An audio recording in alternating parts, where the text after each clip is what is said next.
rounds were hitting, I mean, literally like an inch from my head. And I thought they were coming from one place.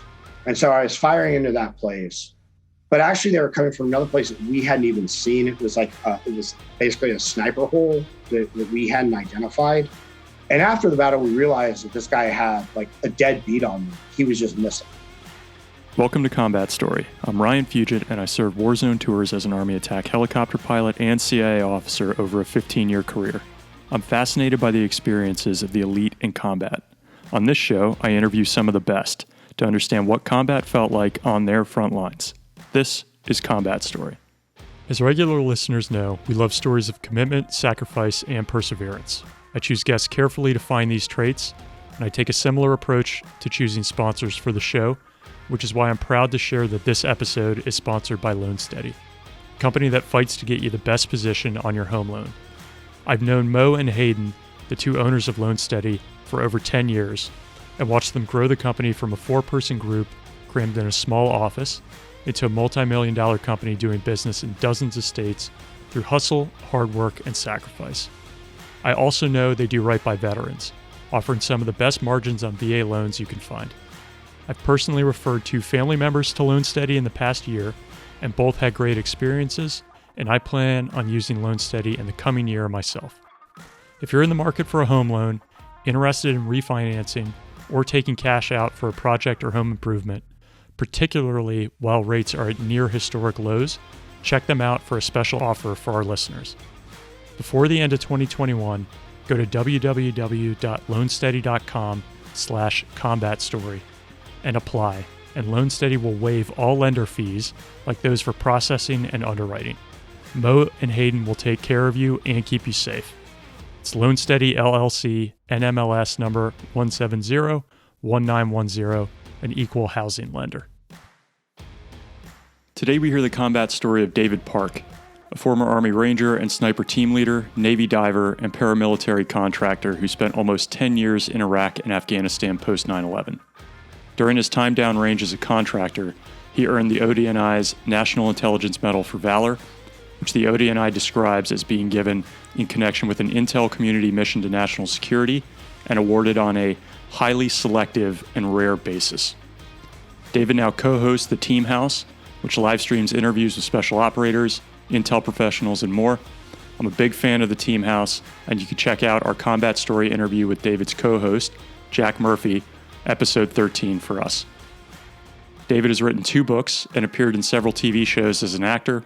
I hope you enjoy this combat story with another battle-tested fighter as much as I did. David, thanks for taking some time to share your story with us today. It's my pleasure, Ryan. So this is kind of a cool crossover edition. I'm interviewing the other half of the Team House, the better looking half of the Team House. The half from the wrong side of the tracks. I don't know, not with Jack, man. And then you guys are graciously hosting me on the show as well. So I'm really excited to just hear more about it, and we'll get into the Team House, but I want to dig into a little bit about yourself. And the first thing I wanted to bring up after doing a little bit of research was something that happened to you in New York last year, getting attacked. So if you could just, what the hell happened and how are you doing now from this? So it just goes to show that all those years of training can mean absolutely nothing once you become a lazy, no good civilian. I was on the subways later at night. This is kind of at the height of COVID.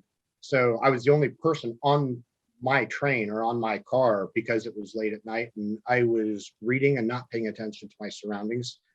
And apparently somebody got on the subway, and I didn't, I'm a deep reader. What can I say? Actually, I was reading a coloring book. And was it 50 Shades of Grey or something, David? You got me. Right. Trying to think of what would my safe word be, but and it didn't work during the assault, obviously, but I got hit. I got hit on the side of the head, and it was a solid, like, heavy blow that knocked me out, basically, and not knocked me out like, comatose, but knocked me out sort of in that boxer kind of, I'm underwater kind of knockout. And then sort of distantly, I felt a second hit. And then there was a third hit. And at that point, sort of my brain goes, I hear my own voice and it's like, oh, he's going to kill me. And then I reached like this decision that I'm not going to die today. And my system just sort of rebooted. And I opened my eyes and I sat up and I see his waist, his belt line right in front of me. So I just kind of push him back and take him down. And then we start fighting, but I keep on blacking out. I keep on losing consciousness. And then finally I sort of get him in. I don't want to say I had full control, but I had him sort of subdued where he couldn't do anything more, but I couldn't see out of my left eye and I had him on my left side and I kept on losing consciousness. And we started approaching like the next stop. And I hear him say, if you let me go, I'll let you go. If you let me go, I'll let you go, because he didn't want to get caught. Oh. And I was thinking, I shouldn't let this dude go. Like I should hold him here. I should try and do something, but then I would pass out and then come back and I go, wait, what's going on? And I thought, if he has a knife on him or something, like I'm not going to be able to see it on my left side, which is like, we're both on the ground and I have him, sort of in, over under type of position. And so I let him go and he gets up and I see him reach for a phone on the ground, which I think is my phone. So, I kick his hand and, not like a Bruce Lee kick, but like an angry 3-year-old throwing a tantrum kind of kick, I kick his hand. I'm like, don't touch my phone. And he goes, it's not your phone, it's my phone. And he reaches for it again and I kick his hand again. And then the door's open and he runs off. So it takes me a couple of seconds, and I kind of sit up and I start looking around, and this kid, probably in his 20s or whatever, gets on the subway on the other end, gets on the car, and he looks at me, and I'm still on the ground. I'm sitting up now, but I'm still on the ground. And he goes, do you need help? And I say, yes. And he goes, do you want the police? And I say, yes. And he doesn't approach me, and I don't blame him. I mean, I look like a thug, and now, he doesn't know what just happened. Yeah. And so I get up and I see that the phone was not mine. It belonged to the guy and he lost it when it went down. And then I turn around and I see this rock about, the size of a coconut, is covered in blood. So this is what the guy hit me. Right. Which is why, because I was thinking like the dude was like Mike Tyson or Rocky Marciano or something like that, like laying heat, but now it kind of made sense. And so we go to a station. Our first stop, I start to get off and the kid's like, no, we're not, there's no police station here. And I'm like, okay, I was just very, whatever happens, like, I had no real thought process going at the time. And then he takes me to the police station. They call EMS. EMS comes and they take me to the emergency room. And I have 2 skull fractures, 2 orbital fractures, multiple jaw fractures. I can't hear in my left ear because of the blood and everything else. I'm prepped for surgery because I have brain bleed. I'm in critical, I guess. I'm visited by like 4 or 5 different surgical teams for each thing. And basically, I guess the brain bleed stopped. So they didn't have to roll me into surgery. And eventually, I made a recovery, a lot of time off work and a lot of medical help and things like that. Jack had started a GoFundMe. I saw that. And people were amazing, just incredible in their generosity. And I was really humbled. But yeah, the surgeons basically told me, and multiple doctors told me, like the ophthalmology people are like, we can't believe that you don't have permanent damage. The surgeons with my skull were like, man, if he'd hit you one more time, like there was nothing left supporting like with those two fractures, like one more hit probably would have jellied your brain, and who knows, if you would have been eating out of a straw for the rest of your life, or if you would have died. So, the whole thing was pretty miraculous, that I didn't, that I had such a hard head, which everybody has always known. And, yeah. Yeah. So that brings up a couple questions. You've been through some serious ops, right? Like you've been and training. Yeah. I'm sure you've been hit plenty of times. Oh, Have you ever been injured that badly? No. I mean, I've been in, boys being boys, I've been in a lot of bar fights. I've been hit a lot. That's why when this person like hit me and just like, I didn't know, like I said initially, that I'd been hit with a rock. I was kind of shocked, like, wow, like this dude tagged me. And when you were saying you were kind of looking up at his belt, was it just instinct that takes over from doing combatives and fighting drills over time? Like you just know how to take someone down, basically. Yeah, that was completely what it was. Like I was going on pure instinct at that point. So like I said, when my system rebooted, and that's exactly what it felt like. I mean, it felt like a reboot, but it was like in safe mode, a reboot in safe mode where the programs aren't running. It's just running. You can do a couple things. Yeah. And like, I wasn't afraid at that point. I wasn't worried. I wasn't like thrilled or jacked or anything. I mean, I'm sure I was running on pure adrenaline, but it was sort of like kind of a RoboCop mode where like, there's just, scroll down menu this, and then, that was it. It was just, now is the time to act. This is the act to take, yada, yada, yada. Yeah. Damn. And you said, like you had this voice that says, I'm not going to die here. Did you have, like, coming out of that, and I'm sure you've had near-death experiences in combat, but coming out of that, did you have this feeling of, holy shit, I can't believe I'm alive, like new lease on life type feeling, or not? It wasn't even like a new lease on life. I'll tell you that it was, I was elated for like, sort of, I was in the state of elation for a week or two after that. And I don't know that it was because I was alive. It was because, there had been nothing that life affirming or exciting or challenging or whatever that had happened since I left, the military and contracting world, since I left, Afghanistan and whatnot. And it was, and it's that thing that guys get, I think, when they get out and have a hard time adjusting, and they sort of chase the dragon through high risk activities. It was that sort of feeling. Damn. That's like you have it all on the line and you persevere. Yeah. And it gives in you the that civilian fix, world. and it gives you that fix for a while, but that fix doesn't last, and that's, why you turn to oh, we're not talking about that. Oh, no. Yeah. I'll edit that out. Okay. Very interesting. I'm glad to see you're in one piece now.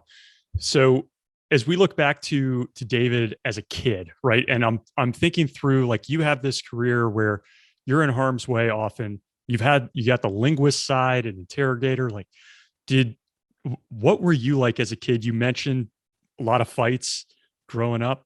Like, what was that childhood like for you? Where were you? What were you like when you were young? Well, I mean, I wouldn't say a lot of fights growing up. I saw myself. I don't know that I was a do-gooder, but I saw myself as a do-gooder growing up. And I was kind of a natural thief, I guess. My dad used to tell me that when I was like 9 or 10 years old, I would go missing, and one of the neighbors would find me in their house, like going through their shit. They had no idea how I got in their house. Were you trying to sell their stuff? Like, why would you end up there? I think just curiosity, and I think just curiosity. I don't know that. I mean, I don't want to say that I don't know that I was there to steal stuff, because when I was a teenager, I did shoplift a lot, stuff like that. But I don't think at like 10 or 11 or whatever, I'm thinking about taking their stuff. I think it's just this, I don't know, natural curiosity. And I have no idea. I don't know. like I loved school. I wasn't like one of the ne'er-do-wells that, hang out in the back and smoke. And, I mean, I love school. Yeah. I was active athletically. I was active like on the student council and stuff like that. I never did my homework, but I still managed decent grades because, I was one of those people that was able to take tests, Yep. And how about languages, David? So to be a linguist, I still don't know what language you ended up getting. So did you end up getting Arabic? Did you get Pashto? What did you end up getting? I ended up getting Arabic. Yeah. Holy, all right. So just Yeah. like for people who don't know, that's not easy to get tracked into that. The aptitude that you have to have for understanding complex relationships is high. So as a kid, did you kind of have that skill set with languages, or is that where your natural ability in school came in? I don't know. I think that I have or had a good logical brain where I could recognize patterns and things like that, which is one of the reasons why I could take tests well. And I think a lot of languages are sort of mathematical in a sense. And not that I was great in math, but I also don't know if I was good in math because I was never that interested in math. But I know like when I started Arabic, it didn't make sense to me, but then it started to click and I started to see the patterns in it. When I was growing up, I had an interest in languages, but I didn't really have any follow through with them. So I might, start on my own studying French or whatever. And then, well, I mean, I took French in high school, but I used to sleep all the time. And yeah, like during my second semester, I remember waking up one time and people are having this conversation with a teacher and I had no idea what they were saying. Like, oh, I'm so screwed. And at what point, as you're growing up, does the military enter the picture or become a possibility for you? I mean, I grew up in the 80s. So you had the A team and you had, Delta Force, Chuck Norris. Like, I didn't have any like close relatives that had been military, but it always seemed like a cool thing. But I also was under the impression that like with special forces or something like that, that one person was the demo expert, one person was the knife expert, one person was, the spy. Like I didn't know, I didn't know anything about the military. And I also thought that every day in the military would be like boot camp, that you think, oh, every day somebody's yelling at you and this and that. So I never really seriously considered the military. It was just one of those kind of fantasy type things that, oh, that would be cool to do this or to do that. And it wasn't when I graduated high school, I moved out to California like 3 days after high school, and From where, David? Sorry, just real quick. From Kansas. Yeah. From From okay. Kansas. Yeah. All right. So you moved West Coast. All right. Yeah. Yeah.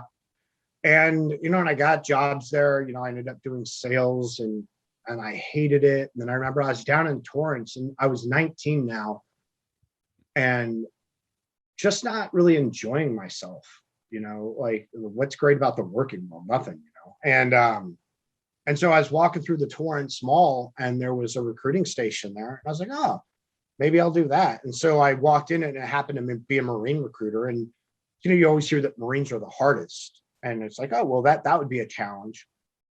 Walked in there and started talking to him and took the ASVAB, and he goes, what do you want to do? And I said, I want to jump out of airplanes. And he goes, Marines don't jump out of airplanes. And I said, well, I want to jump out of airplanes.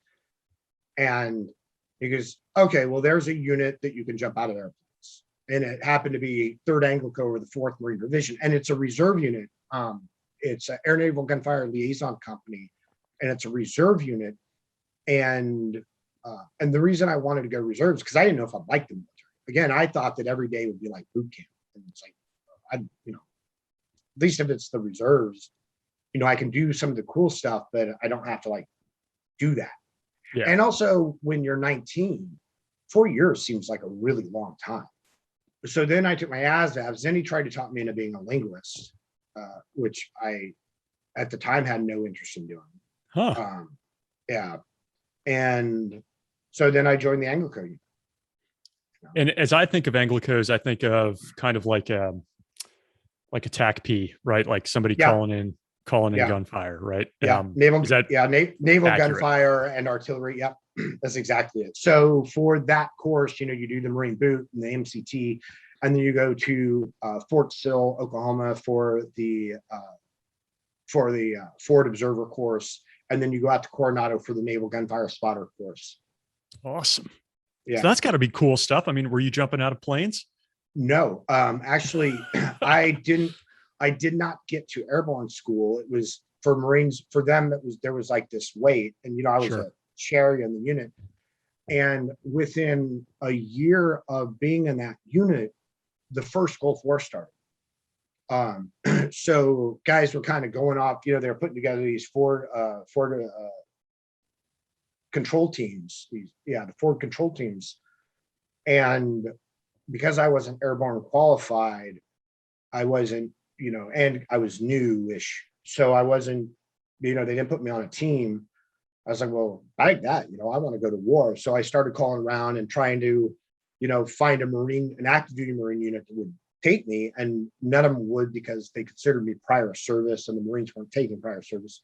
So I went to the Navy to be a corpsman, because what you learn in Marine Corps boot camp is that the only worthy service member outside of Marines is a Navy corpsman, right? Okay. The only honorable choice is a Marine, a Navy corpsman, or death. So I decided to be a Navy corpsman and go to war with Marines.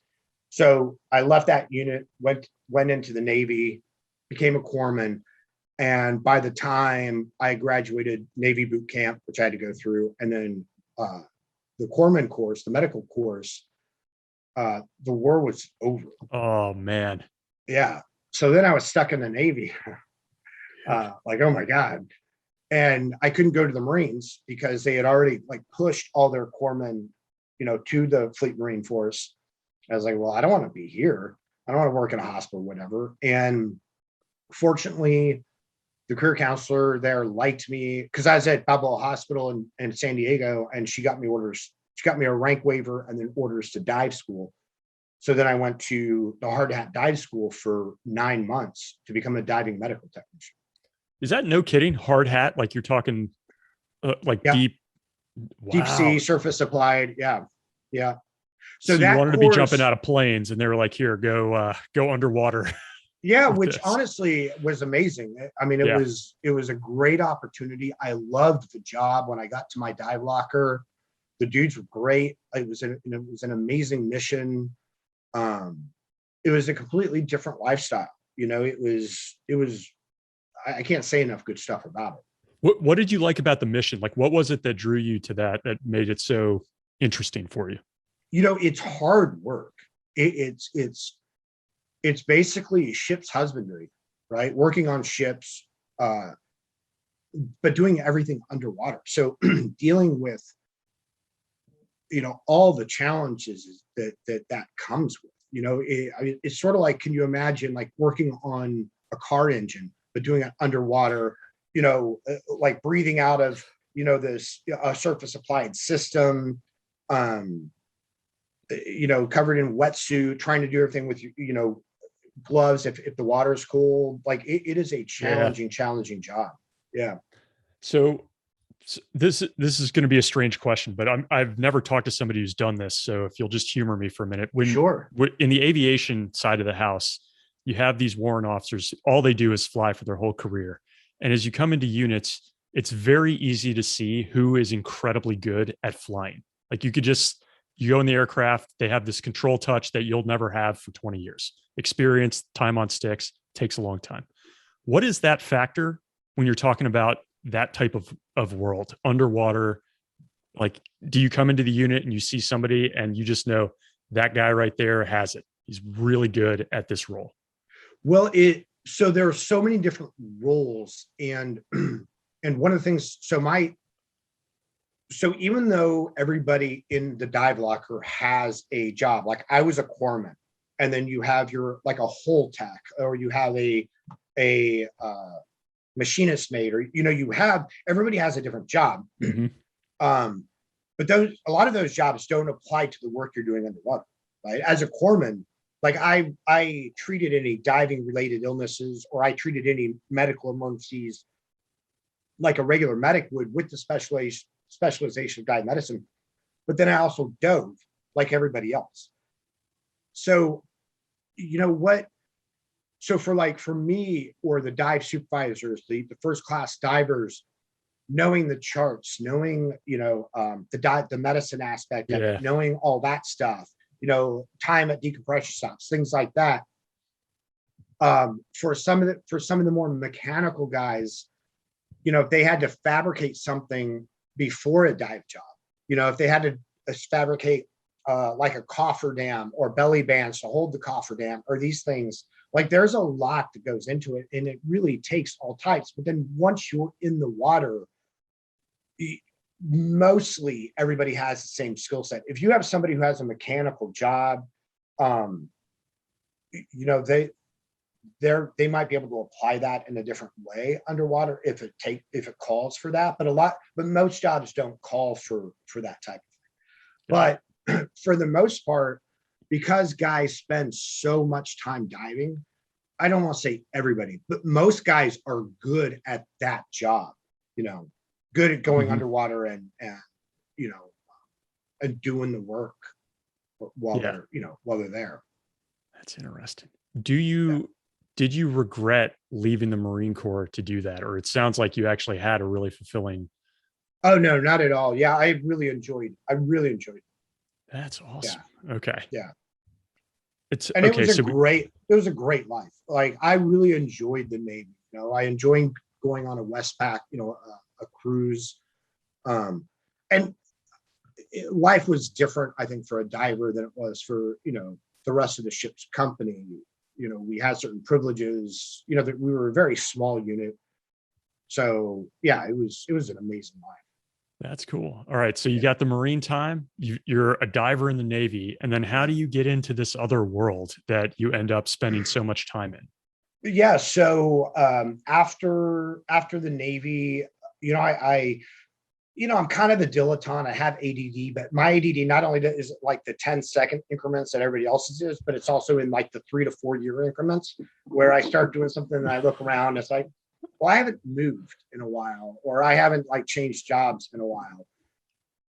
So, you come across a lot of people as a diver, and now that I knew what military life was like, and it's a normal life, right? I mean, it has its own sort of, anomalies or whatever, like living in ship's berthing is, but it's something that you get used to, that you don't really think anything of.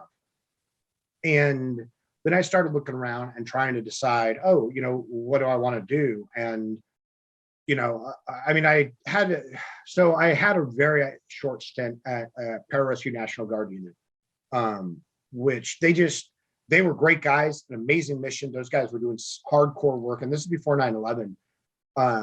But for the new people, for the guys coming on as guardsmen, it was just very hard to get them all their medical exams, get them into the pipeline, things like that. So after a while, I was like, well, I don't want to wait around here forever. And there was a special forces group that was in the same area. So I went over there and talked to them and joined them.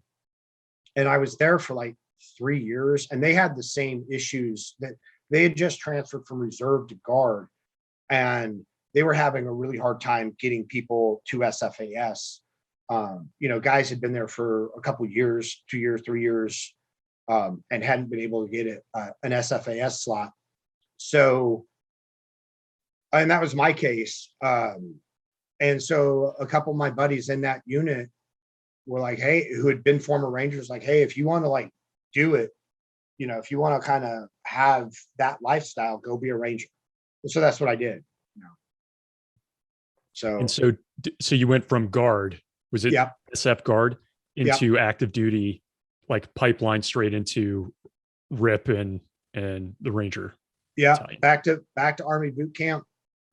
And I was really, the recruiter would not give me a Ranger contract. So I was like, I'm good. I'll swing it, which was really one of the dumbest things I've done in my life, because it's a huge, huge risk to go in without a Ranger contract or an SF contract or whatever kind of contract you want, and just trust that even though it's volunteer and they ask, first, like when you're in the infantry school or in boot camp or whatever, they ask for volunteers to go to airborne. Then if at airborne, they ask for volunteers to go to Ranger battalion, but there's no guarantee. I had an 11 X-ray contract, which means I could have been like an 11 Mike, a mechanized infantry dude, and had no chance at any of that. Like, it was such a risk, and I just was dumb, but it worked out. I got the 11 Bravo. So now I am 27 years old, which in the military is an old man. Yeah. Back in Army boot camp, and then airborne school, and then RIP, and then out to 2nd Ranger Battalion in Lewis. What rank did you carry with you at that time? Like, you weren't starting from scratch, were you? No, by then, no, but I was an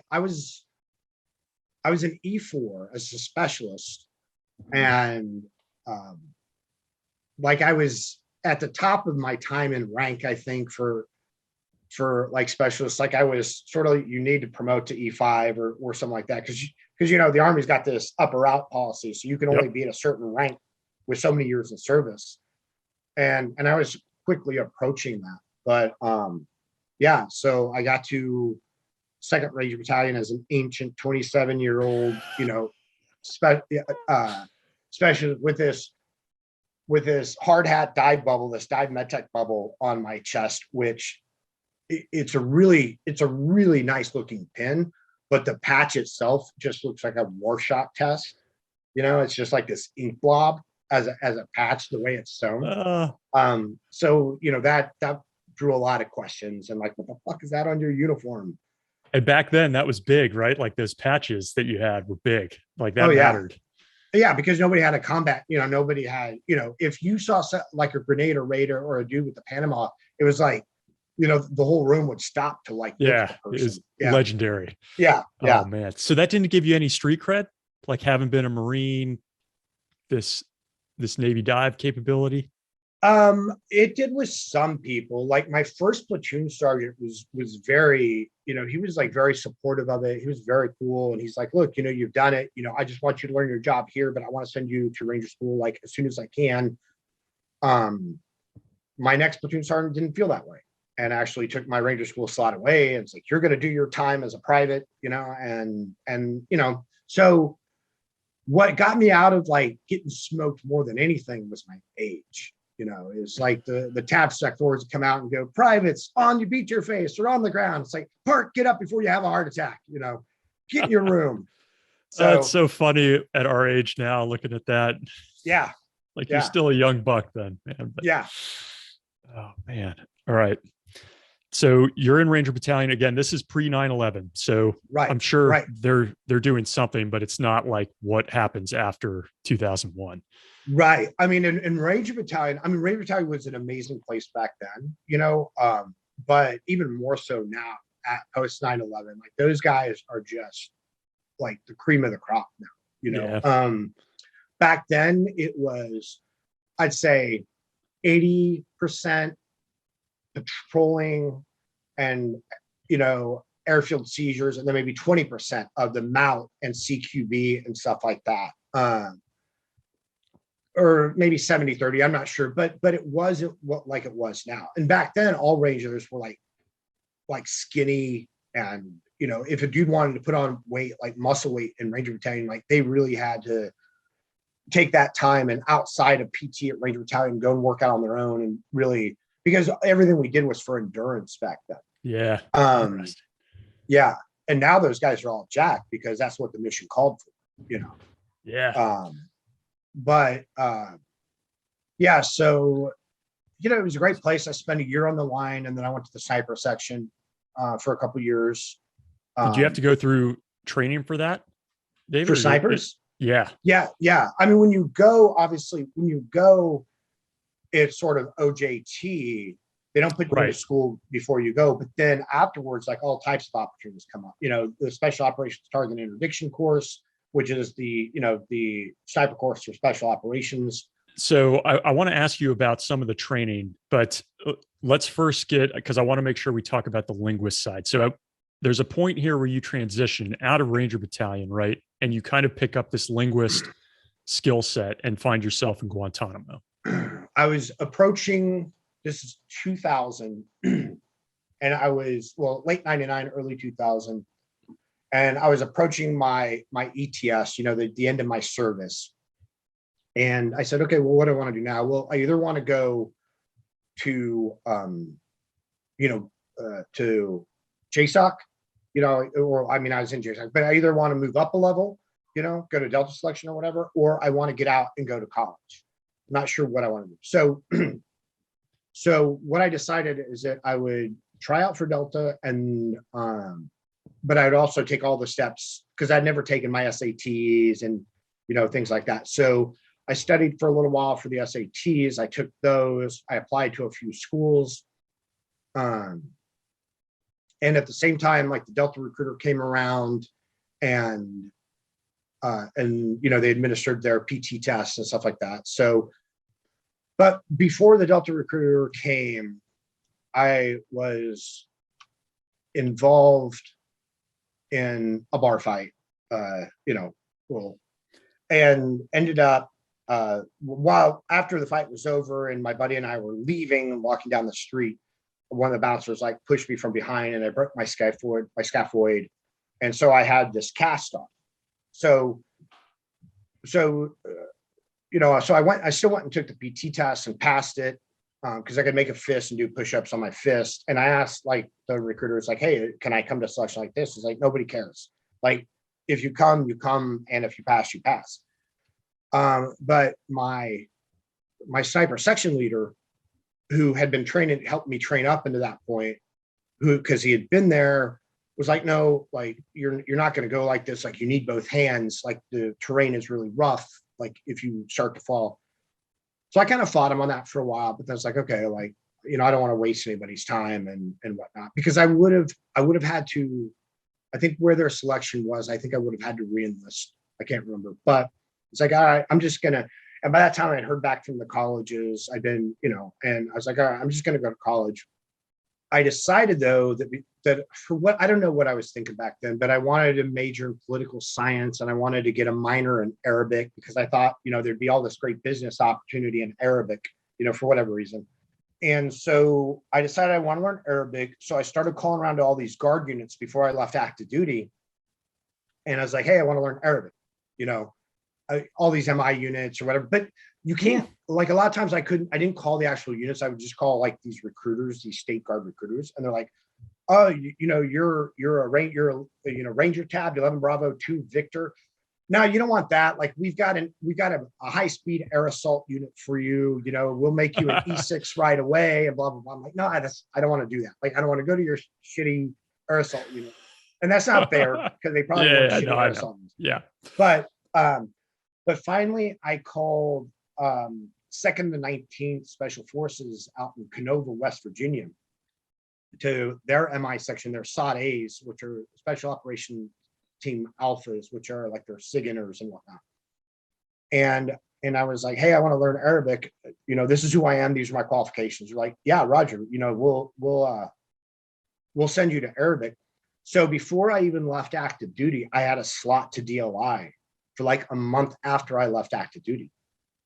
So I leave active duty. I drive down to California, drop off my stuff, drive out to West Virginia to do a drill and meet everybody, and then drive back to California and start. You drove cross country those two times? Yeah. And then drove back and then started DLI for Arabic. So, wow. Yeah. Okay. Yeah. So now we're at DLI. This is what I wanted to ask you. So you have now been through some serious training, right? So from Marine boot camp all the way through your Navy training, Army, sniper, you're at the Ranger Battalion, and now you do DLI. What was the best training you had? I would say as long as TRADOC doesn't get involved, and sort of formalize and structure the school to, be like this. communities are very good about putting together their training. So like the SOTIC course is Which one? The special operations target interdiction, the special operations sniper course is so much better than I imagine than the standard Army sniper course. And not because standard Army snipers or conventional Army snipers aren't good. It's because it's a TRADOC school. So, there are all these regulations that they have to follow. And no school ever fully prepares you for the job. They give you basically the foundation so you can actually go learn the job while you're doing it, right? So that you don't kill yourself. Yeah, exactly. Or somebody else. I know it's such a waffle answer, but it's just really hard to say. I hear you. I mean, I was fortunate, like Marine Corps boot camp, even that, it has a purpose, and what they do very, very well. Everybody has told me that's just such a good course for making you into what they need you to be. It is. It's so much different than Army or Navy boot camp. It's so much different. It's so funny that you have like the first person perspective on all of those, which is awesome. Yeah. In fact, when I was in Navy boot camp, I actually had to like pull it back because they made me like the leader of my basic training cadre, and I actually had to pull it back. I was like, I need to chill out a little bit. Like, this isn't Marine Corps boot camp. That's what the Marine Corps wants to hear, though. Yeah. That they had to ratchet you back when you were over on the Navy side. Yeah. Oh, man. All right. How hard was Arabic, right? I've heard it's so difficult to learn. When you came out of there, how confident did you feel with the language? And DLI is amazing, right? I mean, I've heard it's an incredible program. So DLI is an incredible school. One of the challenging things is at the time that I was there, and I think they've changed that since, I don't know, but they were only teaching Fusha, which is modern standard Arabic, which is like formal Arabic. It's high Arabic. So everywhere you go, everybody understands you, but you sound like a very stiff kind of, but you don't understand them because every country has such a different dialect that it really takes time to learn how to speak their dialect. And I think that now they teach dialects. Like, I had a really hard time in the beginning, but then once my brain started to put it together, then I started to dream in Arabic. Then it started to make sense to me. And I left with a 2+3, which I'm not, the highest you can leave with is a 3.3. 2+3 is no joke. That's no joke. Yeah, it was decent. I mean, I was disappointed that I got a 2+ and not a 3. But it's still like, it's good, but even that though, like, there was still so much to learn once I actually got in the environment where I was using it. And at that time, had 9/11 happened yet, or were we just on the cusp of it? So 9/11 happened probably about a month before I graduated DLI. All right. Talk to me about that. Like, what was that like, especially being in that course at the time? So it was funny because I was sharing a house with my girlfriend at the time and a buddy who had been 3rd Ranger Battalion. There weren't a lot of former Rangers or SF guys or SEALs there, but there were a few. There was a handful of us, right? And so I remember I got up that morning and, I turned on the computer to look at the news. And, this is back in, 2001. So it takes 20 minutes for the screen to load. It's doing it line by line. These kids don't even know how good they got it today. I know. Well, I mean, I know how good I have it, and I still get frustrated at the fact that my phone won't load, a full movie in 2 minutes. But so there was just this headline article, like, plane hits World Trade Center. I'm like, oh, what a dumbass. I thought it was some small plane, some pilot, like, doing acrobatics or something. And so I go sit down to eat breakfast, and my buddy Gunnar gets up, and he goes and sits down on the couch in the living room. Now, the couch is like the dining table in the living room. I can see him, he can see me, but he's also watching TV. And he's like, holy shit. And I go, what? He goes, a plane hit the World Trade Center. I'm like, yeah, dude, I know. And he looks, and I said it casually, and he looks at me like I'm out of my mind. I'm like, okay, I must have missed something here. So I get up and I go over and, stand in front of the TV, and we're standing there. I'm like, oh my God, like I didn't know it was that bad. And then they filmed the second plane coming in. And I'm like, holy shit, like we're under attack. And at the time they're estimating like the casualties might be 10,000. Like, man, that's worse than Pearl Harbor. Like that's horrible. And so we kind of sat there watching. I was actually late for school. And so I get to the base, and Monterey was an open base at the time. A lot of Army bases were open. Isn't that there were crazy? No gates, no That's guards. Crazy. Yeah. Today, you could just drive right through. Yeah. Yeah. And when I got there, I was walking up to my classroom, and one of the military cadre saw me and he goes, "Hey, Park, they're looking for you." And I'm like, "Okay, Roger, Sergeant, who's looking for me?" And he goes, the CO, you need to go report to his office. I'm like, okay. So I don't think I'm in trouble for being late. It's kind of you can't just be late all the time, but it's kind of a casual school. And, so I go, and the SF guys, I think there was one SEAL, gunner, another Ranger, those are the guys that are there. And he's like, "Look, we need to shut down this base. I'm an MI guy. I don't know how to do this. Can you guys help us? We don't know if we're going to be the next attack because we teach languages. We don't know." We're like, "Sure." So that was really how we spent the day, Wow. taking these students and teaching them how to do vehicle searches and walk patrols along, this broken fence line and stuff. Interesting. Good on Yeah. the commander or whoever to be like, "Hey, I don't know what I'm doing for this. Let me bring in some skills." That's kind of interesting. Yeah. Yeah. So, I mean, that was that day, Wow. All right. So you only had a month, you said, left in the training, right? So what were you feeling about the whole situation, getting out to the force? What was next for you? Well, I was in this SF guard unit, and at the time I had deferred. So I had been accepted to a college. I'd been accepted to Columbia, and I had deferred that until I was done with the LI. And I had also been, when I was in Ranger Battalion, LAPD was hiring, so they actually sent people up to do the recruitment, and a bunch of us went, and then a bunch of Rangers drove down to LA to do all the screening, which has its own hilarious stories. But I had made it through, so I actually had a job offer from LAPD also, right? And then this happens, and I'm like, well, I can't do either of these, while the world's on fire. This is what I wanted. When I was a Ranger, I felt like there would never be another war. There's almost nothing more frustrating than being in a special operations unit during a peacetime military. And, that's not why you go, and war is a horrible thing and whatnot. You don't wish that upon people, but you want it for yourself when you go to those units. That's why you always want, an alien invasion or a zombie apocalypse is the ideal Red situation. Dawn. Yeah. Right. Yeah. Because then you're killing things that, have no meaning. Exactly. Yeah. So I graduate from DLI, and then I go on to San Angelo, Texas, which is where I get the technical training for my job, the voice intercept stuff. Yep.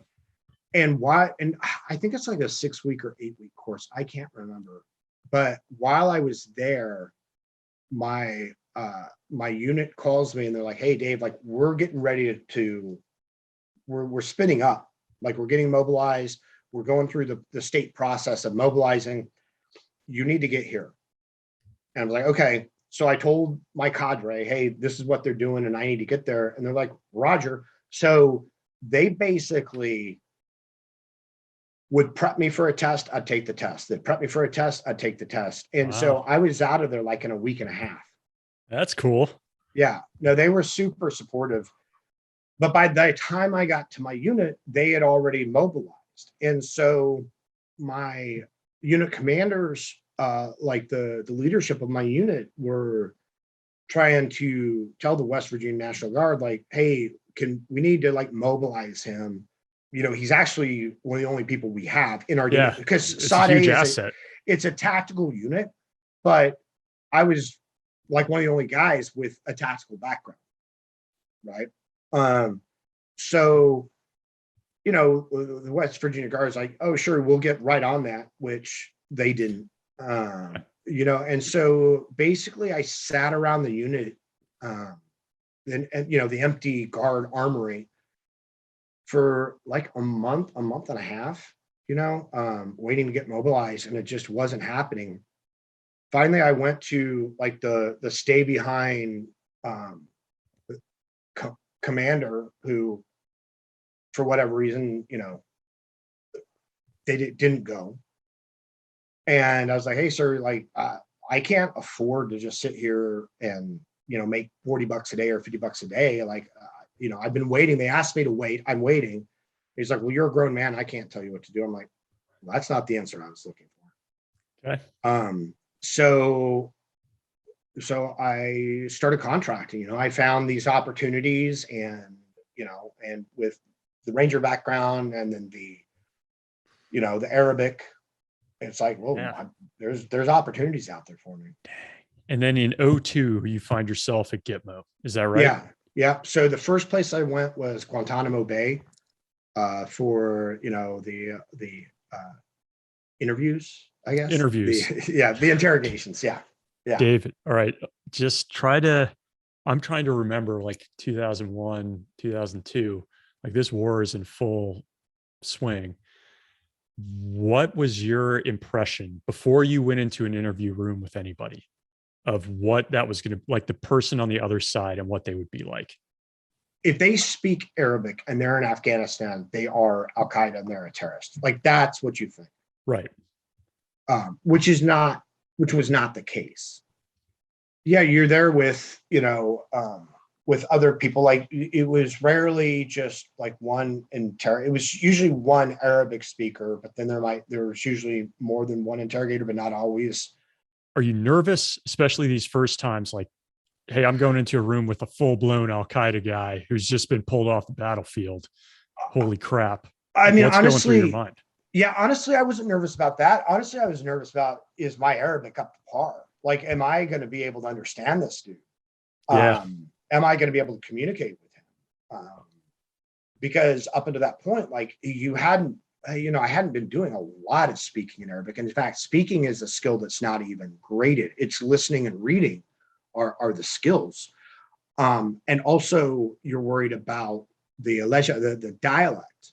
Am I going to get their dialect? And the dialect, really depending on where they were from. There was a Moroccan guy that they worked with they brought three interpreters in, and finally brought a naturalized citizen, but a guy who was born in Lebanon in, and they ended up doing the interrogation in French, because Moroccan is it's so hard to understand. Interesting. Yeah. Yeah. But I found my feet pretty quickly, and then you start to learn a lot about these guys, that a lot of them, if they were like from Sudan or Yemen or places like that, they were just extremely poor dudes who didn't have a dowry, no prospect of ever getting married. And these recruiters from AQ would, roll into their mosque and go, hey, if you want a wife, we'll guarantee you a wife. Just come to Afghanistan. There are plenty of women, which was true, right? There were a lot more women than men because of the constant warfare. So these guys would go, AQ or the Taliban would take their passports. They would get them white, but then you're expected to work for them to do, their, vice and virtue or whatever it is, patrols where they beat people for a woman being out in public without a male escort or whatever, but there was a lot of resentment from the Afghans too, because, these people were cruel with them and callous with them, didn't understand Pashto or Dari or anything like that. So they could never explain, hey, this is my mom I'm walking with. I was holding their hand, but she's my mom. Like, they couldn't have that conversation hear about what some of the warlords did, like putting them in Connex boxes and just kind of opening fire on the Connex box. Stuff like it wasn't a good situation for anybody, you know. So, and then you had the dudes who were like legit. Like I had one guy who was sat there, quoting me the Quran, telling me how when he died, he's going to get some two virgins who had clear heads that you could see their brains through. You know, like, yeah, very, very sort of fundamentalist, you know, views. So, what was the most surprising part about that role for you? The irresponsibility of the media, you know, just how they reported how things were going down at the base. For instance, for a long time, the walkways going from, you know, the prison, you know, detention center to the interrogation booths was like this crushed gravel. And guys would go in shackled hands and feet, and it would take them a long time to move. So I think it was a Marine Corps commander who did it, but he tried to come up with these ways to move these guys that was convenient for them and for the people moving them. So they tried like golf carts, they tried dollies, they tried all these different things. But then the media would report that they were being like beaten so badly that they couldn't even walk, and that they had to be transported, you know. And like every day you'd go in, you'd have to cover up your face with like a notebook, because the media would all be on one side, like filming everybody going in. Wow. Yeah, they were just very, very irresponsible in their reporting. One of the other things that was really interesting was there was a hunger strike going, right? And it was being reported in the media every day as, you know, 36 people have refused their meals. You know, day 24 on the hunger strike, 36 people have, you know, refused their meals. And what the media didn't tell you was it wasn't the same 36 people refusing meals. Like they knew how to work the propaganda. It's just that 36 meals would get refused. There's only like one hardcore dude who was legit on a hunger strike.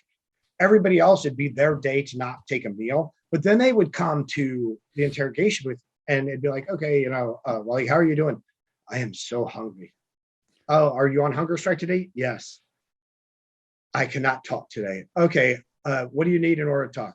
I need a fillet of fish. So they'd have to go down to McDonald's and get them a fillet of fish and some fries and bring it back. You know, is that right? Yeah. Wow. What was the most requested item? Fillet of fish? Yeah. All right. Yeah. They love fillet of fish. But yeah, so, you know, there was this long hunger strike of all these, you know, prisoners, but it wasn't actually a hunger strike by all these prisoners. It was just the same number of people each day refusing meals, and they would take turns. But then it would come out as X number of meals refused. Yeah. So that must be a hunger strike. Oh, the propaganda. Okay. Yeah.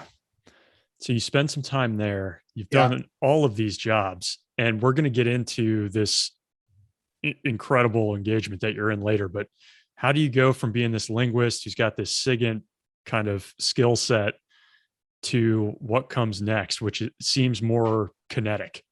You know, having been from JSOC and having friends in JSOC, there's like this free market out there for, you know, for people sometimes where units need to plug holes, not as like the number one guy in the door, but in certain like support aspects, intel aspects, things like this. But they also want to know that the person they're with isn't a liability on the ground, right?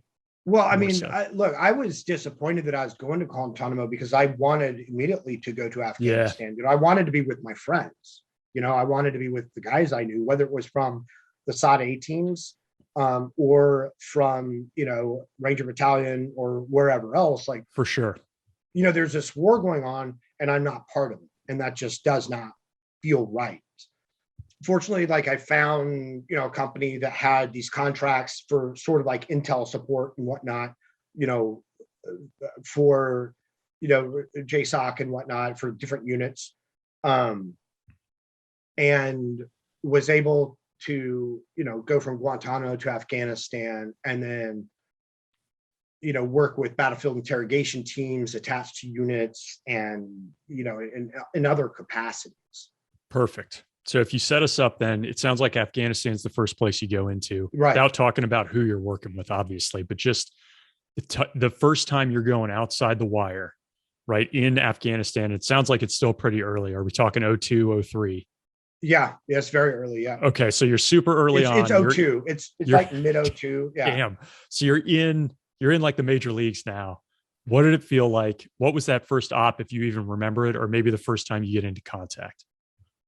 I think that for a lot of guys, for a lot of people, the first time you do something that you've only trained for, there's a fake it till you make it type of attitude that you pretend, and you even convince yourself like this is just business as usual. You try not to be like the person seeing like the Grand Canyon for the first time, like, wow, right? You're like, yeah, I'm cool. That's cool. Like, yeah, it's cool. Like, like whatever. There are a lot of times when you're out on patrols in Afghanistan where people might take pot shots at you, but there's not, but they're not going to stick around to engage in a firefight. They're just going to squeeze off a few. Right. And I think the first time for me that really happened, there was that did I just hear what I thought I heard? Right? Did I just hear what I thought I heard? Fortunately, in the Ranger Battalion, they train so hard on movement to contact. They train so hard on what it's like to be in a firefight. Like that, there's like people are running like the hairs on fire. Like in boot camp, they teach you, I'm up, he sees me, I'm down. I'm up, he sees me, I'm down. But really, when you get to Ranger Battalion, like it is an all-out sprint. Like you get up, you sprint, you get down. The next guys get up, they sprint, they get down, and it's just like a foot race.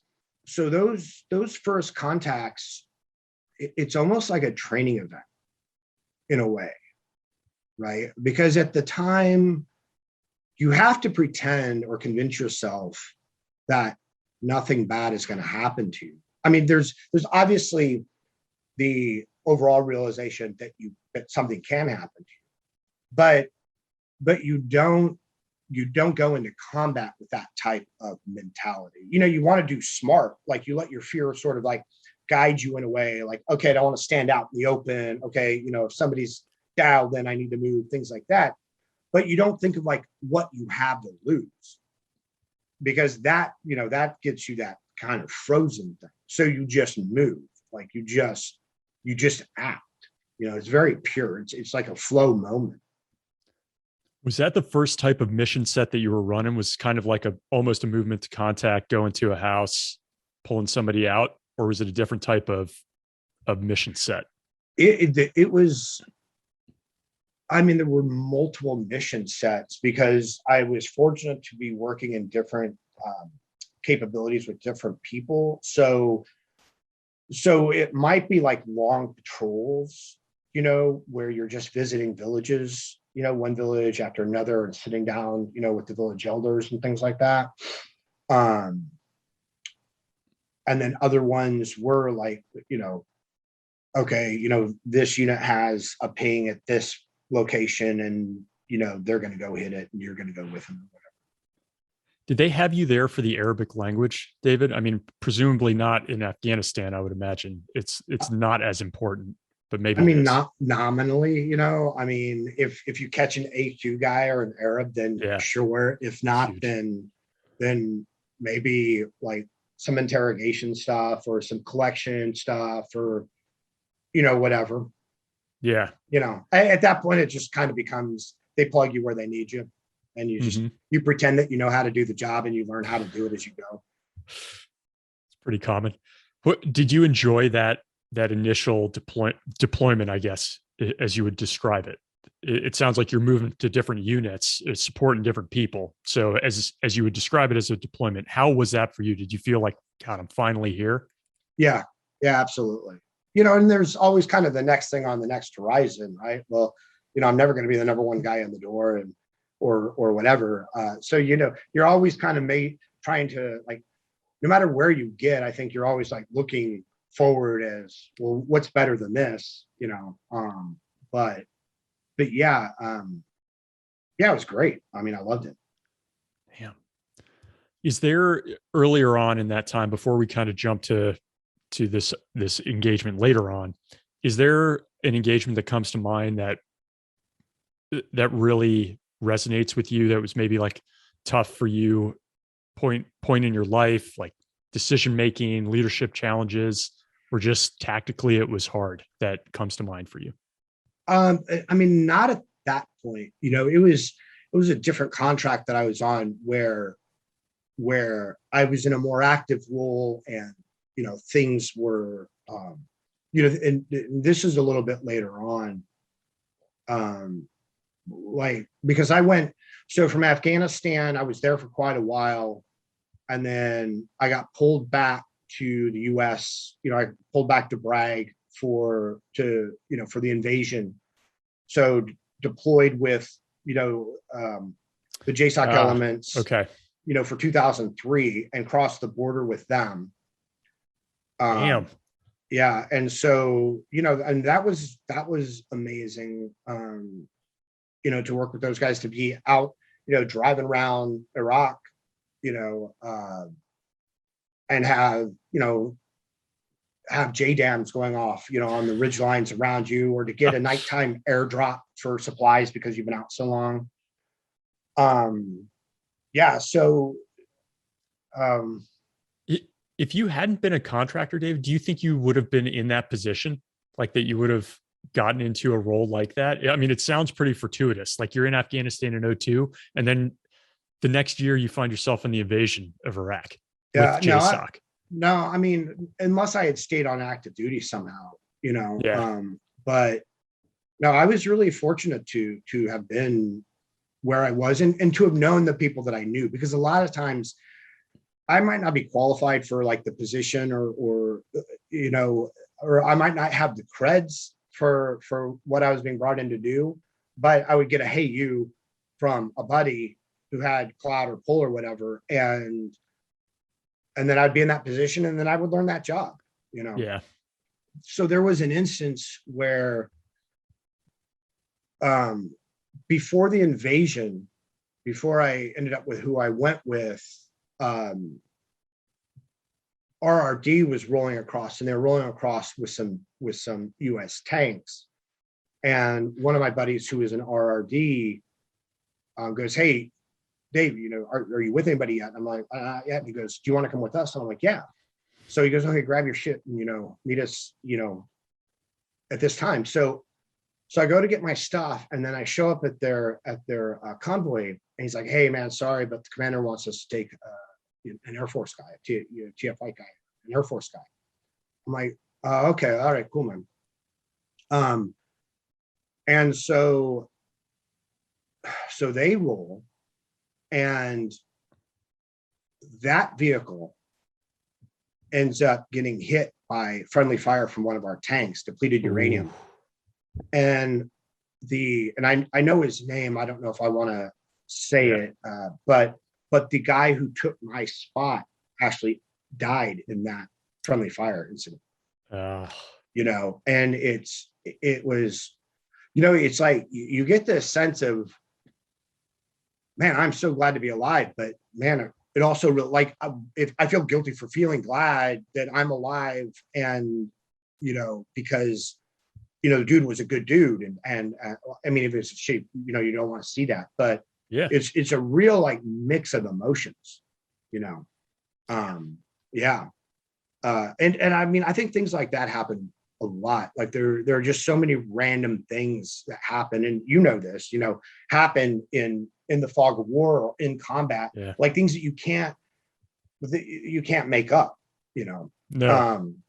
So I did Iraq, and then I got injured In theater.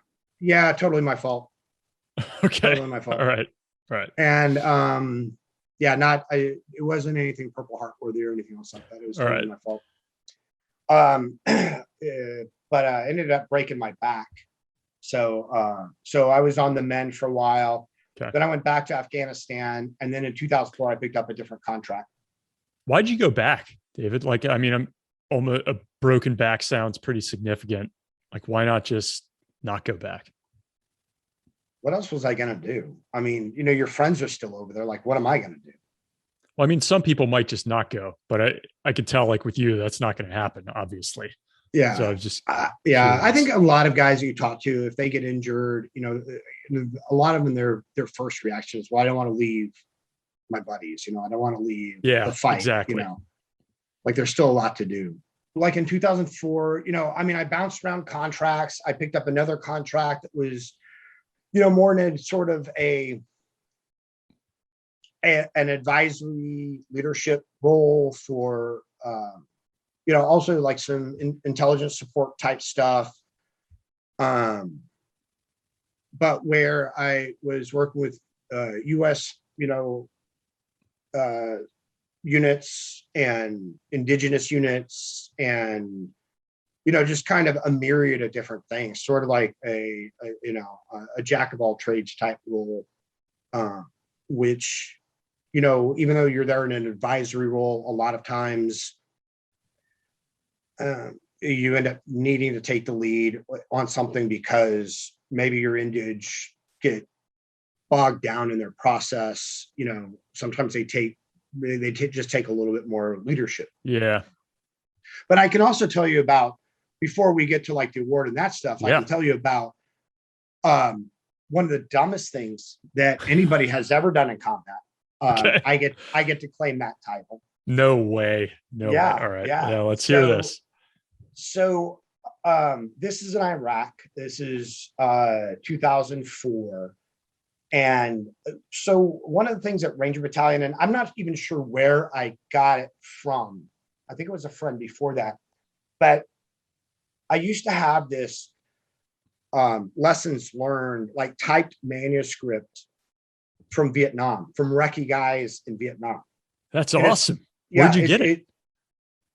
I think that a buddy of mine that I met who had been 82nd, like he had been, I think, in Grenada, but he had been like 82nd recce. But I think he gave it to me. I can't remember. That's cool. But I had it for years, and I'd read it every now and again, and one of the things in it was about directing fire for friendly troops, and that they would use a magazine loaded full of green tracers, or of tracers, in order to, point out the enemy. Hey, there's the bad guy. So I had one of those magazines, and because that's what they did in Vietnam. Now, forget the fact that everybody has amazing night vision and IR lasers and the ability to signal in other ways. True. Right? Yeah, dumb me. So we get into a really big firefight in a really built up urban area of Baghdad, to the point where all of our teams have like spread out, gone to the roofs of different buildings. We're calling for the QRF, and I see like a nest of guys on another rooftop. So, and at this time, like the world's kind of coming down on us. Like people are firing from all over the place, and it's hard to I think they're Baytunas, but like the doorways on top of the buildings there, people would stand inside of those recessed and shoot. So it'd be very hard to pinpoint them and stuff. So I pop out my magazine and I pop in, my magazine full of tracers to show everybody where the bad guys are.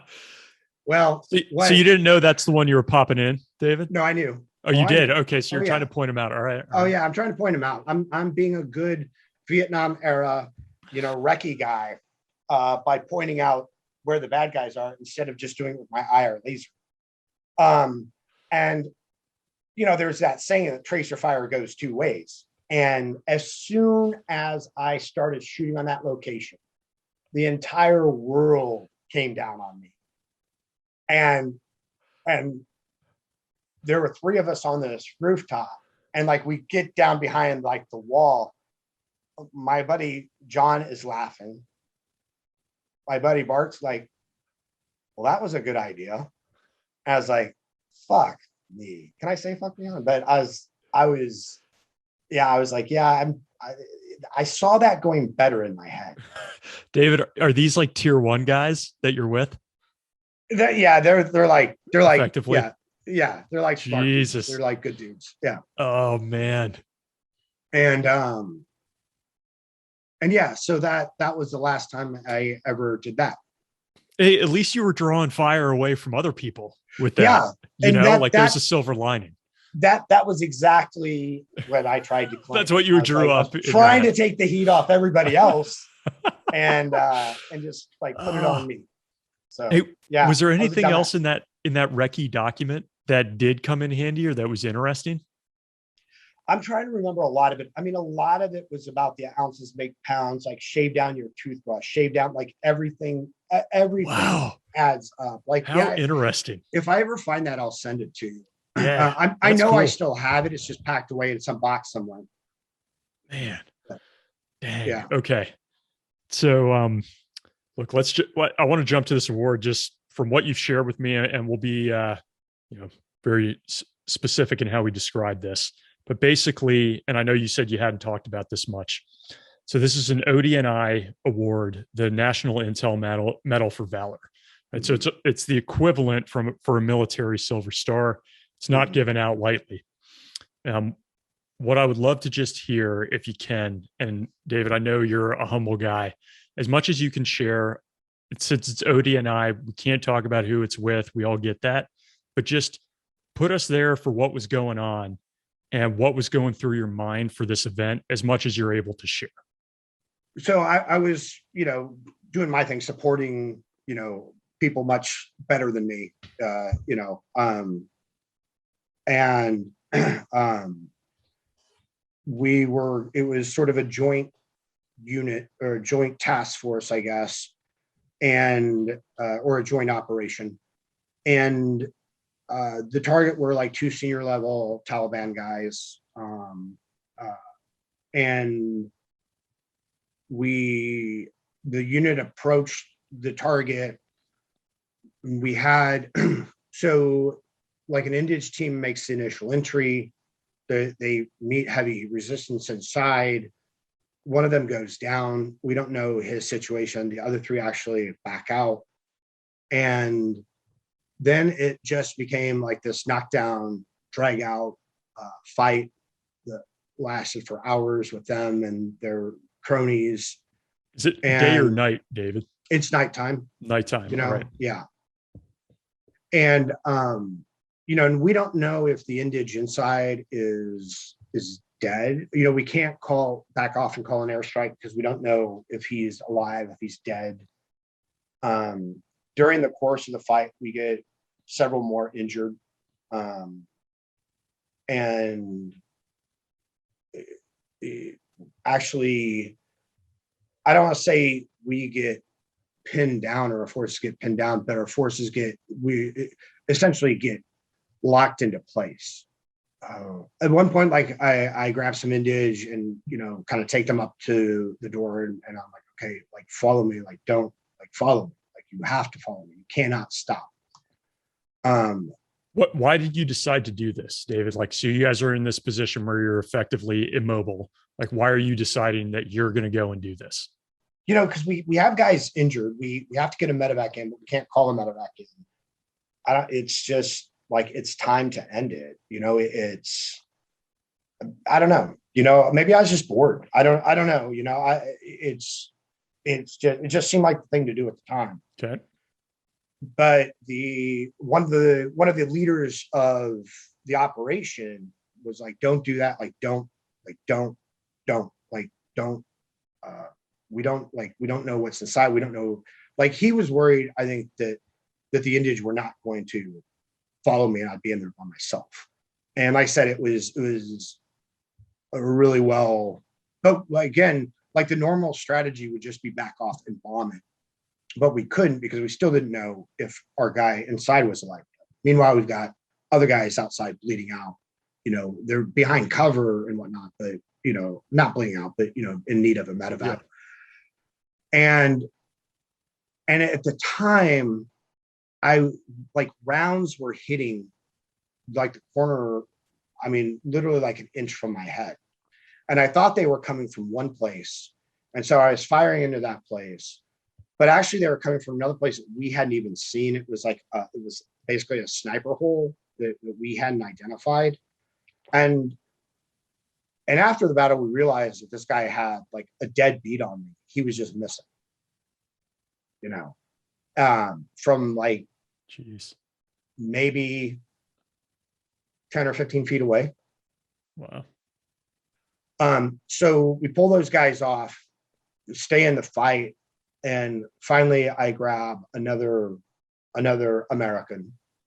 I was like, hey man, let's like end this. And so we went around this structure, and we come up, attached to the structure is this kind of wooden, like a small wooden shed or whatever, but it's attached, and we hear noise coming from inside. So we don't know if they have if they have like a crawl hole into this space, and they're going to try and flank the element coming out of this space or whatever. So we both turn, as soon as we hear the noise, we both turn and like light it up through the walls. And then we open up to clear it, and it was a donkey. We had, yeah. So, but he looked hostile. He looked very hostile. Totally. Yeah. So then we got around to the side. I asked the other guy, I just said, hey, cover me. And I cleared an obstruction that they were using to mask what they were doing. I cleared it. And he was engaged in an active like firefight from like meters, wow. while I'm like clearing this thing. And so I clear it, and then we back off. And then I grab a grenade, and take it. And I was like, okay, cover me. And we step back into the field of view, and he starts lighting them up. They start lighting us up, and I tossed the grenade, and it didn't go off. But I took the say, like, it's not my fault. It just was a dud. I swear. I swear, like, we found it afterwards. And so one of the things I had on me was a thermobaric grenade, which people kind of sometimes like would tease me about carrying, because they're big. Can you explain what that means? Yeah, David, what is a thermobaric grenade? So a thermobaric grenade is a grenade that a thermobaric charge is a charge that basically what it does is it has sort of like I think it's a two-process explosion where it blows up and it throws this filament in the air, right? And this filament is like it's sort of like a grain explosion in a silo where the filament is highly combustible, and the second charge ignites this filament, like I don't know if it's iron, whatever it is, but it actually creates this vacuum, right? The super vacuum. So it doesn't really, like out in the open, it's not that great of a tool, but inside an enclosed area, it is. And so I managed to, and I remember because it was very cold out, and thermobarics they're very big, and I have smaller hands. So I'm holding this grenade with two hands, hoping that first off, I can't feel it because my hands are numb. I took my gloves off. Because it's so cold. Yeah, it's so cold. Damn. And right. The other guy and I, we moved back into, the field of view, and I tossed this thermobaric, and it manages to get into this area that they had really barricaded up well and everything. And then we run back, and it just goes off and decimates the interior. And then he and I go in and clear it, and engage in a little bit of fire in there, but yeah, so that was it. That was that. How about the injured guys? Didn't you end up helping them get evac'd out? Yeah, so we were able to call the medevac bird at that time and get them out. Damn. Yeah. And then the thermobaric, the thing about that, like we used to have a charge for that. I never had to use it, but on our Hellfire, it keeps the structure intact, right? So it kind of decimates what's inside. and then Well, yeah, I mean, if structure it's a remains. weak structure, it'll bring bricks Yeah. down. It'll like it did blow out this massive like window frame and stuff, but yeah, it doesn't because if it implodes, it doesn't do quite as much structural damage, but it will if there are bricks or things like that that are loose, like they will come out. Yeah. Yeah, they'll come out of place. So look, you get this award much later on for this. Was this the toughest firefight you found yourself in, or did it just happen to be one where, for whatever reason, somebody decided to recognize you for it? I mean, I was fortunate that the leadership there did recognize me for it, because I think the thing with the awards is lots of people do lots of things in combat all the time that are very award worthy. Like what I don't feel as though what I did was necessarily any more than what a lot of people did on a fairly regular basis. It's really about who witnesses it and who's willing to take the time to write it up.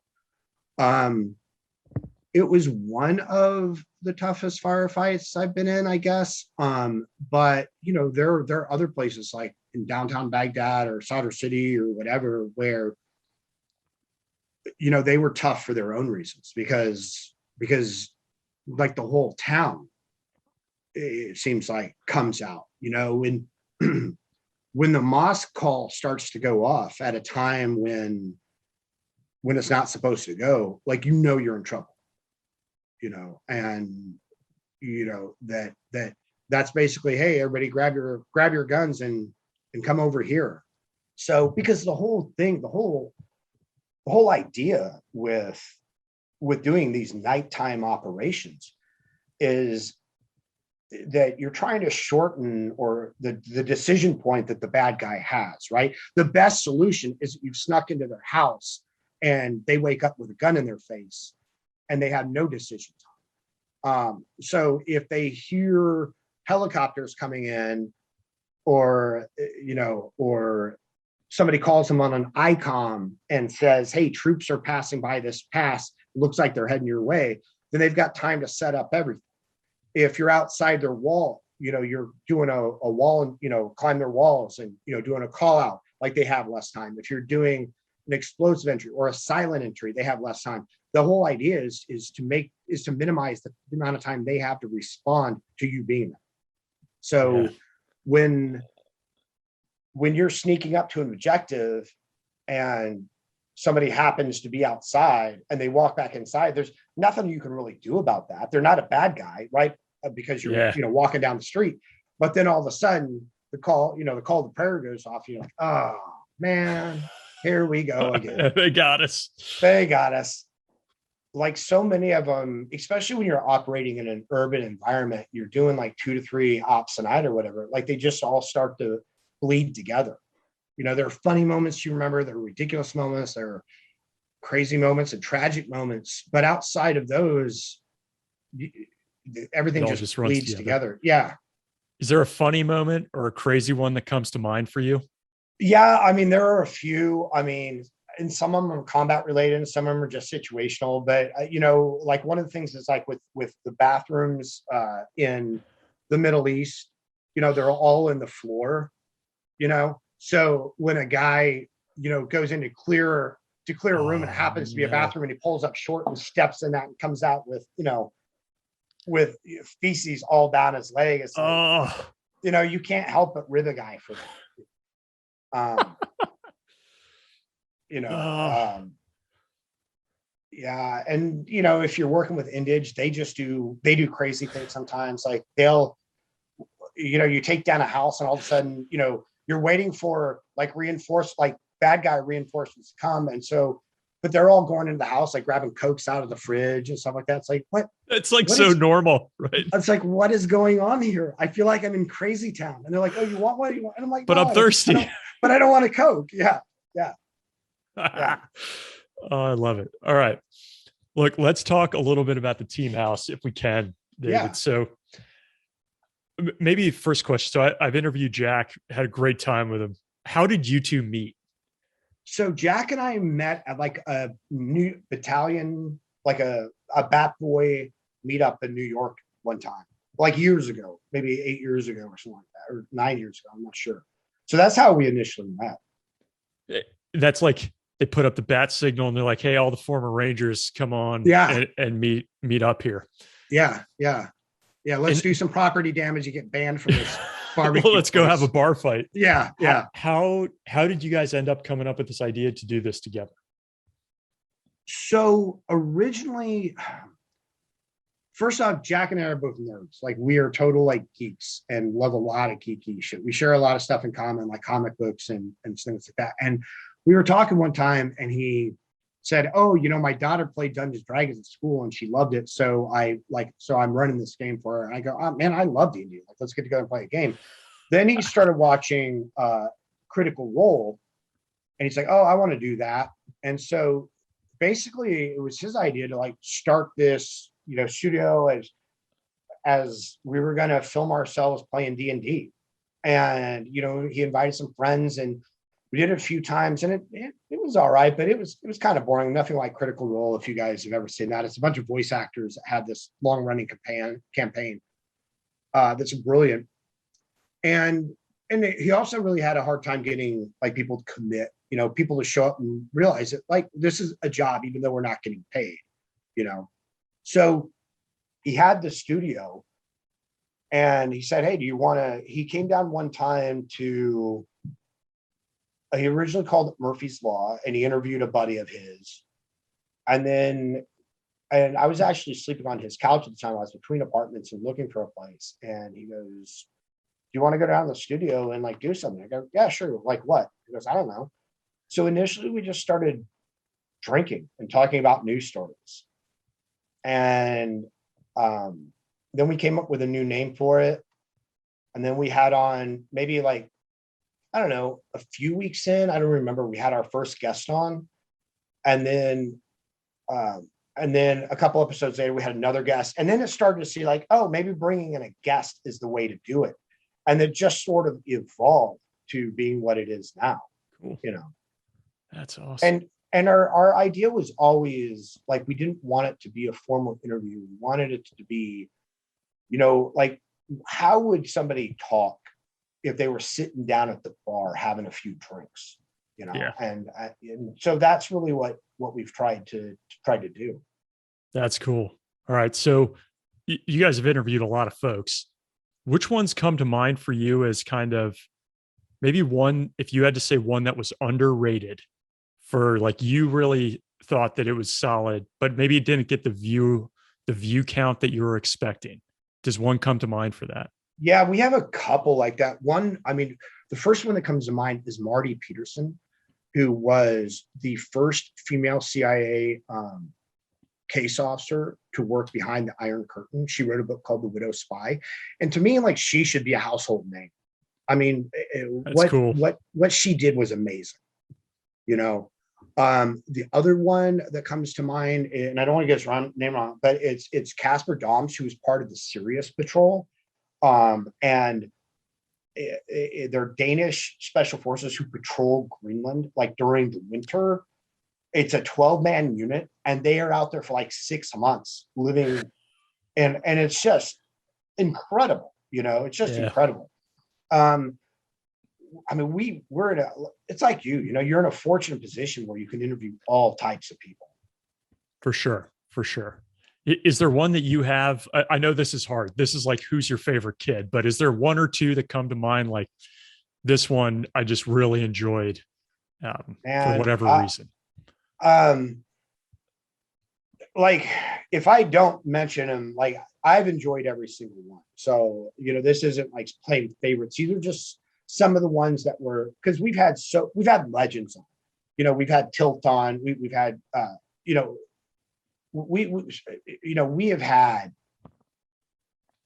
so many amazing people on, Nick Brockhausen, but two of the ones that were kind of like, one was a real geek moment for me, was Danny Coulson, who was the founder of the FBI's hostage rescue team. Mm-hmm. And the reason it was a real geek moment for me was because I was like, we have the real Agent Coulson on. And he goes, "Oh, by the way, Agent Coulson was actually named after me." No way. Coulson, yeah. That's cool. so that was a moment that I was like, oh my God, like starstruck. Yeah. And um, and then I think one of the, like, it was one of our earlier episodes, but when we had Andy Milburn on, who was a Marine officer, like that was really, his book, first off, he was very vulnerable in his book about being a leader and like the doubt he had as a leader, and some personal tragedies he had and things like that. And he was in studio, this is before COVID, and we went through like a bottle and a half of bourbon that night, and or Lafroig, I think. And we were all three of us were just like shitty by the end of it. But it was like, it was a good time. Yeah, it was a good time. Awesome. That's awesome. How do you personally prepare for the interviews? And if it is just like, hey, we're going to get drinks with somebody, so you don't do anything, that's also an okay answer. But how does David prepare for one of these? Well, Jack and I, if they have a book out, either Jack or we read it. We always want to know the material. And there are a couple times when that hasn't happened, only because maybe they're a last minute fill or we didn't get the book in time or whatever. But I would say 99% of the time, one of us has always read their book. Aside from that, I might do a little bit of research just to have an idea, but I like things to be more on the cuff. Yeah. To not know too much, because that, I think sometimes when we know things, we kind of take it as granted, and we forget to ask about it. Yeah. I completely agree with you. I've noticed that, where I do read everybody's book so that I feel prepared, but I think then I ask these questions that are more targeted, and it doesn't have, I want them to surface some of these things that I might not think of to ask. Right. So I completely understand what you're saying. And especially, sometimes we'll, because we do our tech call, and we'll ask people, is there anything you really do or really don't want to talk about? And sometimes people will start telling us a story, and we're like, oh, like, save it for the show. Please don't say anything. Yeah. Because we want this spontaneity of hearing that story for the very first time, right? Yeah. We want just that natural feel of it actually being a conversation, and not, oh, we've heard this before. Yeah, go ahead. Right. Exactly. What is something about Jack that listeners don't know that you think either they should know or that you find interesting? Jack is a very compassionate human being, and he has a very professional demeanor, and I don't know that always like comes across. But like when you see him with his daughter, like, he is an amazing father. He's very attentive and supportive, and that's cool. Yeah, like he really does. I think that he is like so compassionate that he like tries to turn it off sometimes, and be that just kind of very professional, persona. I could kind of see it in the GoFundMe campaign that he put together. Like, I don't know if he even talked to you about it. I assume he didn't. And I mean, it's just, you can tell how much he cared in what he wrote in that campaign. Yeah. It's really cool. Yeah. Who in your mind is a guest that you would die to have on? There are a couple people that come to mind. There was a gentleman, and I can't remember if he was FBI or CIA. I'd have to find out, who was there when MLK was assassinated. And he wasn't part of a plot or anything. I think he was just sort of, gathering intel, or whatever. There are also a group of women who were very active in the NSA in like the early days. The challenge is a lot of these people don't live public lives, so even finding a means to contact them so hard it's very difficult. If they haven't written a book where you can contact their agent or whatever, if you don't know somebody who knows them, it can be very tough. And even once you get there, some people are very comfortable talking about the things that they did in their background, and some people grew up, when I say grew up, I mean professionally grew up in an environment where you never spoke of it. Yeah. And they hold on to that. They won't, and, they're just, we had a gentleman, Ruben Garcia, who was a Cuban immigrant in SF during Vietnam. And I don't know that he'd ever told his story before. And it's such a pleasure, even if those people aren't the people who bring in all the views, it's such a pleasure to be able to record their history, Yes. and to be that, to facilitate that. So And I think it probably doesn't bring in the big views, but for the people that really care about this stuff, they love that. Like the real listeners that are regular, they love that kind of stuff. Right. Because they like the same stuff you and I do, right. And that was something that Jack and I decided early on, is that, we want to have on the dudes who have the good war stories and are known, but we also want to have on an analyst and a reports officer. And,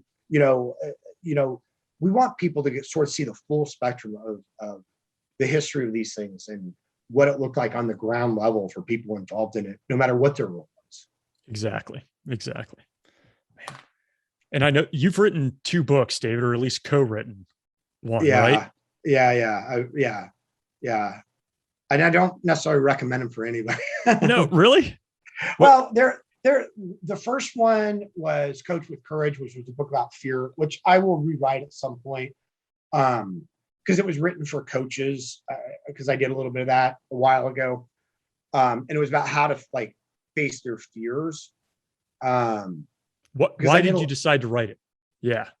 Well, I did a lot of work around fear, and, really analyzed it and broke it down. And when I was working around a lot of coaches, going to school for coaching, I'd hear all these coaches I don't know how, I'm afraid of when I sit down in front of a client because my life isn't great, or I'm afraid to ask for money, or I'm afraid to do this or whatever. And in my mind, I'm stop bitching, just do it. And so I wrote this book, and I really like some of the stuff in it, but I don't feel as though it's organized very well. And I feel like it's a book that there's a bigger market for it, because it really is about fear and overcoming fear.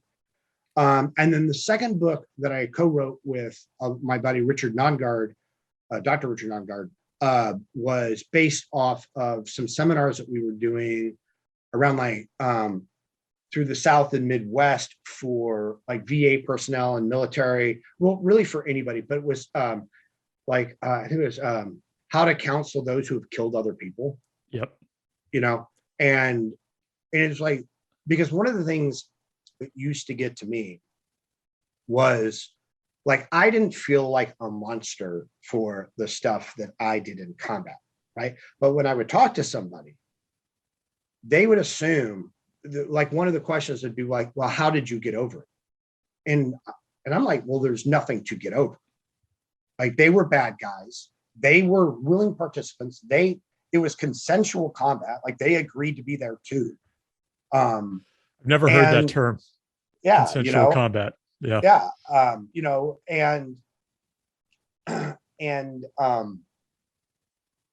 But then when you say, well, I don't feel like there's anything to get over, you would sort of get these responses. It starts putting this thought in the combatant's head of, am I a monster for not feeling like I'm a monster? Is there something wrong with me because I don't feel bad for what I did? Right. So it was really kind of with therapists, how to work with people and come from a place of not projecting your own sort of morality or your own thoughts on what combat must be like for each individual person, because it's it's very dependent on the filters that person has and how they see things. Not if there were one best flavor of ice cream, everybody would love that flavor. We all taste chocolate ice cream and we all taste the exact same thing, but we all have different feelings about it, right? Well, combat's everybody experiences these things, but they all have very different feelings about what they experience. So, when therapists work with people who have been through that, it's very easy for me to go, I can't imagine how difficult that must have been for you. And they can't. So they sort of project that. Gotcha. Yeah. Interesting. All right. So I got two questions I try to ask everybody, David, Okay. as we wrap up. But is there anything else with the team house or something you're working on that you want to make sure that we touch on? The team house, I will, if you join our Instagram at the.team.house, like we're getting ready to do a giveaway, our first 1,000 subscriber giveaway. Awesome. So join us there on Instagram, and then anything else? No, no, man. As we wrap up here, these are the two questions I try to ask everybody. So the first is, when you were going into these combat scenarios, was there anything that you carried with you that had sentimental value, good luck charm, something somebody gave you that you wanted to make sure you had on you when you went in? No, I'm trying to think. Not really. I mean, I had a coin, a Ranger Battalion coin that I carried with me. I ended up giving that to Gary Busey.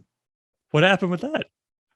Back when the show was in its infancy, Jack knew somebody who worked for Gary, and he was doing a play out here, and said, hey, he might be one of our first guests, so we went out to meet him for a drink, and he was telling us how like some SEALs would give him a coin. I'm like, oh, well, here's a coin, yeah, it's like, nice. Well, we can't like SEALs have a leg up on no us. hell no.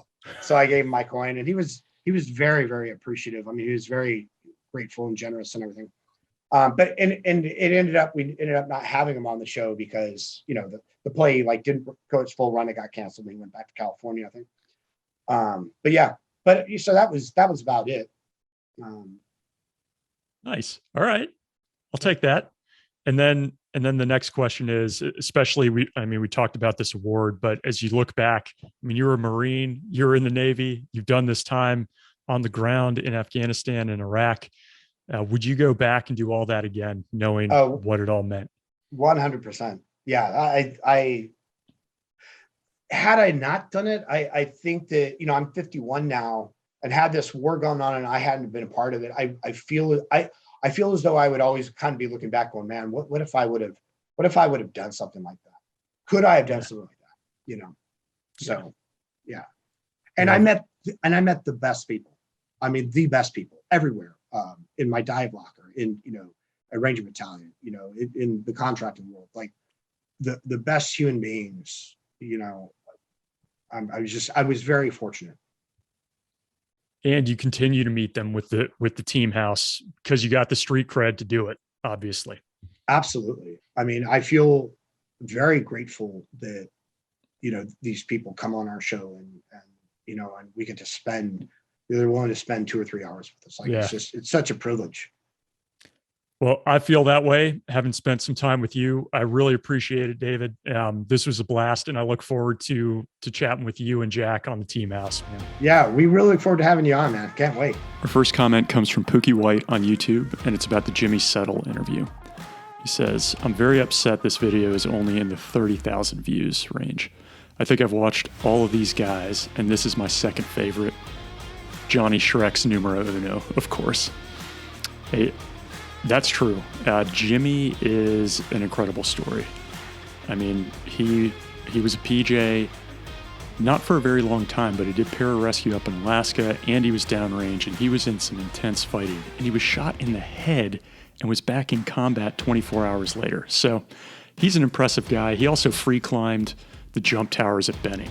So if you haven't listened to that, there's a lot of laughs. He's gone through some ups and downs, and you can tell he's just a great person. So thanks for leaving that, Pookie. I agree with you, man, 100%.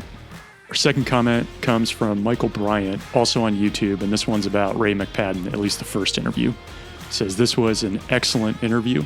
Good to hear about conventional units in an incredibly tough combat zone. That's so true. I mean, Ray's experience as a platoon leader up in the Korengal is something else. And I'm glad to see so many people are leaving these great comments about the conventional side of the house. And I know Ray goes on to do some cool stuff with JSOC, but this time, like when they're out there running up and down mountains, very little support, truly out on their own, like snail mail, not talking to family. It's no joke, and the fighting was intense. So thanks for recognizing that, Michael, and thanks for taking the time to leave that comment. Stay safe, everyone.